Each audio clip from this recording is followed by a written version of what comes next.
تو یہ آیت نمبر 219 کا آغاز ہو رہا ہے۔ اعوذ باللہ من الشیطان الرجیم، بسم اللہ الرحمن الرحیم۔ یسألونک عن الخمر والمیسر، اے نبی علیہ السلام آپ سے پوچھتے ہیں یہ شراب اور جوئے کے بارے میں۔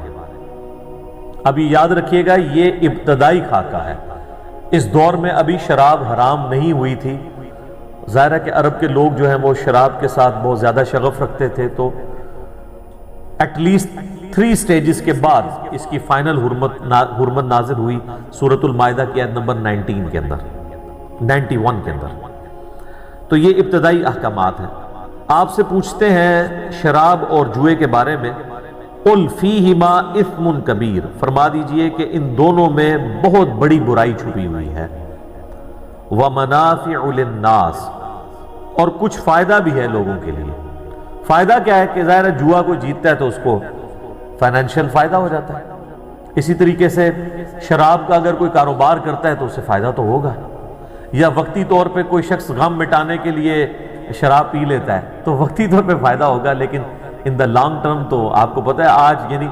امریکن پریزیڈنٹ بھی شراب نہیں پی سکتا، ورنہ وہ اس پوسٹ کے لیے فٹ نہیں ہے۔ آج تو یعنی میڈیکل فیلڈ کے لوگ بھی اس بات کو مان رہے ہیں کہ یہ پھیپھڑوں کو خراب کر دیتی ہے اور اس طرح کے ایشوز ہو جاتے ہیں، انسان جو ہے وہ اپنا جو ذہنی لیول ہے وہ گرا بیٹھتا ہے، تو ایسا شخص لیڈرشپ کا اہل نہیں رہتا۔ تو اس میں گناہ بھی ہے اور فائدے بھی ہیں، دونوں چیزیں اللہ تعالیٰ نے بیان فرما دی، لیکن فرمایا وَإِثْمُهُمَا أَكْبَرُ مِن نَفْعِهِمَا، لیکن ان دونوں کے اندر جو گناہ چھپا ہوا ہے، دنیا میں جو اس کی نحوست پڑنے والی ہے وہ بھی، اور جو آخرت کے اعتبار سے اس کے اندر عذاب ہونے والا ہے وہ زیادہ کبھی ہے، زیادہ بڑا ہے ان کے نفع سے۔ نفع تو وقتی طور پہ کسی کو حاصل ہو جائے گا۔ اچھا آپ دیکھیں گے سورۃ المائدہ کی آیت نمبر 19 میں جہاں پہ 91 کے اندر جہاں پہ اسے حرام قرار دیا گیا ہے، وہاں پر بھی آپ دیکھیں گے کہ جوئے اور شراب کا ذکر سائیڈ بائی سائیڈ ہو رہا ہوگا۔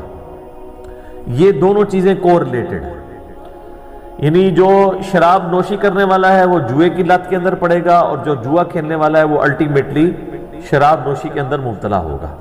بیسیکلی یہ دونوں جو ہیں وہ بیٹر فیکٹس آف لائف سے آنکھیں چرانے کے لیے یہ سب حرکتیں کی جاتی ہیں۔ جوا کون کھیلتا ہے؟ وہ شخص جو راتوں رات امیر ہونا چاہتا ہے، یعنی وہ زندگی کے تلخ حقائق سے گزر کے ایک کمائی کرنے کی بجائے آنکھیں بند کر کے وہ کہتا ہے میں راتوں رات امیر ہو جاؤں۔ یہی ہے نا، شراب میں بھی یہ چیز ہے کہ جب انسان دیکھتا ہے کہ اب دنیا کے غم ہیں، ان مصیبتوں سے نکلنے کے لیے مجھے ایفرٹ کرنی پڑے گی، تو میں ایفرٹ تو نہیں کر سکتا، چلو شراب پی کے میں دوسری فیز میں چلا جاؤں غم بھلانے کے لیے۔ تو دونوں کے پیچھے مقصد ایک ہی ہے کہ جو زندگی کے تلخ حقائق ہیں جو اللہ تعالیٰ نے انسان کا مقدر کیے ہوئے ہیں، جس سے انسان کو گزرنا ہے، وَلَنَبْلُوَنَّكُمْ بِشَيْءٍ مِّنَ الْخَوْفِ وَالْجُوعِ وَنَقْصٍ مِّنَ الْأَمْوَالِ وَالْأَنفُسِ وَالثَّمَرَاتِ، پیٹ لگا دیا ہے، رزق کے لیے آپ کو تلاش کرنی پڑے گی۔ تو یہ ساری کی ساری چیزیں جو انسان کے ساتھ اللہ نے بائی ڈیفالٹ، جسے کمپیوٹر کی لینگویج میں ہم کہتے ہیں نا فٹ کر دی ہوئی ہے نا، ان سے آنکھیں چرانے کے لیے، جس طرح کہ بلی جو ہے اگر کبوتر کے سامنے آ جائے تو کبوتر بلی کو تو نہیں غائب کر سکتا، لیکن اگر وہ بیوقوف ہوگا تو اپنی آنکھیں بند کر لے گا کہ چلو اب میں یہ سمجھ لوں کہ بلی غائب ہو گئی ہے، لیکن بلی تو غائب نہیں ہوئی، وہ اس کی گردن ہی مروڑ دے گی آگے۔ اسی طریقے سے جو جوئے کے اندر اور شراب نوشی کے اندر مبتلا لوگ ہوتے ہیں نا، وہ زندگی کے تلخ حقائق سے وقتی طور پہ جان چھڑانے کے لیے ان ایکٹیویٹیز کے اندر پڑ جاتے ہیں، لیکن اللہ تعالیٰ فرما رہا ہے کہ اس کا جو نفع ہے وہ وقتی ہے، اور جو اس کے اندر نقصان چھپا ہوا ہے نا وہ بڑھ کے ہے ان دونوں کے اندر جو نفع بظاہر چھپا ہوا ہے۔ کیونکہ اگر کوئی آج جوا لگا کے جیت جائے گا تو کل کو ہار بھی جائے گا۔ لوگ تو پوری جدادیں لوگوں کی بک گئی ہیں، اندازہ کریں، یعنی آپ اس لیول پہ بعض لوگ اترتے ہیں کہ وہ یعنی اپنی بچیوں تک کا سودا کر لیتے ہیں جوئے کے اندر جب مال ہار جاتے ہیں۔ تو ان چیزوں کو اسلام نے کنڈیم کیا۔ اب آپ دیکھیں اس معاشرے کے اندر جہاں پر ان چیزوں کو چھوڑنا آلموسٹ ناممکن تھا، نبی صلی اللہ علیہ وآلہ وسلم کی مبارک دعوت عام ہوئی اور الٹیمیٹلی لوگوں نے ان چیزوں کو چھوڑا۔ سورۃ المائدہ کی آیت نمبر 91 کے اندر جا کے جب یہ حرام ہوا شراب والا معاملہ، تو بخاری مسلم میں آتا ہے کہ صحابہ کرام کے پاس مٹکے پڑے ہوئے تھے شرابوں کے، وہ انہوں نے یعنی گلیوں کے اندر بہا دیے۔ یعنی اس طرف بھی ان کا دماغ نہیں گیا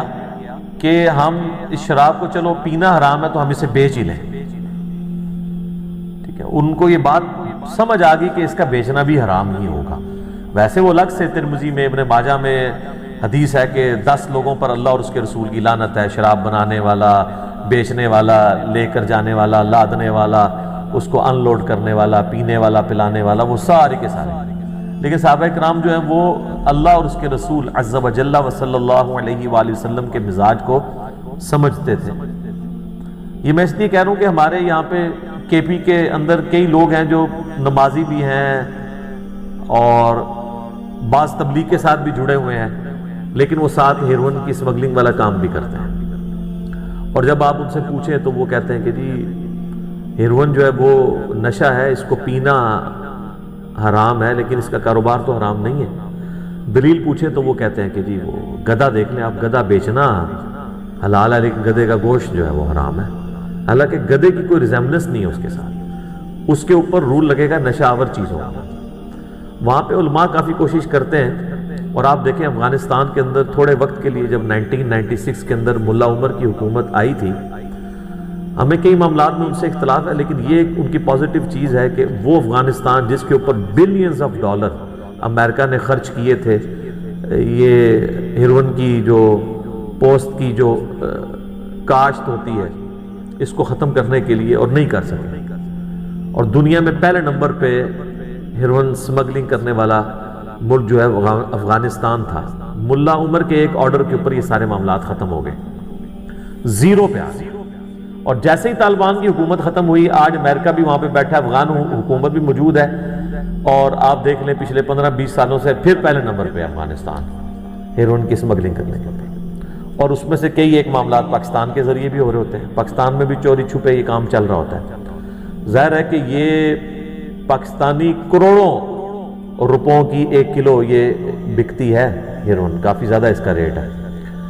تو تھوڑی سی بھی کوئی لے کے جانے میں کامیاب ہو جائے تو وہ کروڑوں اربوں روپیہ کما سکتا ہے۔ تو وہاں پہ دیندار لوگ بھی اس معاملات میں جڑے ہوئے ہیں، اور وہ نماز بھی پڑھتے ہیں، اور ایئرپورٹ پہ پکڑے جائیں تو نماز بھی پڑھتے ہیں اور ساتھ اپنی گرفتاری بھی دے رہے ہوتے ہیں، اور وہ سمجھتے ہیں کہ شاید یہ ہمارا کاروبار ہے اور دین اپنی جگہ۔ تو دین صرف چند رسومات کا یا عبادات کا نام نہیں ہے، بلکہ ٹوٹل اوبیڈینس ہے اللہ تعالیٰ کی۔ جب تک مکمل طور پہ اللہ تعالیٰ کا کوئی تابع فرمان نہیں ہوتا نا، اس وقت تک اس کا دین قابل قبول نہیں ہے، کیونکہ ادخلوا فی السلم کافہ ہے، اسلام میں پورے کا پورا داخل ہونا ہے۔ بہترین صدقہ جاریہ حاصل کرنے کے لیے اس ویڈیو کو شیئر کرنا مت بھولیں۔ جزاک اللہ، جزاک اللہ،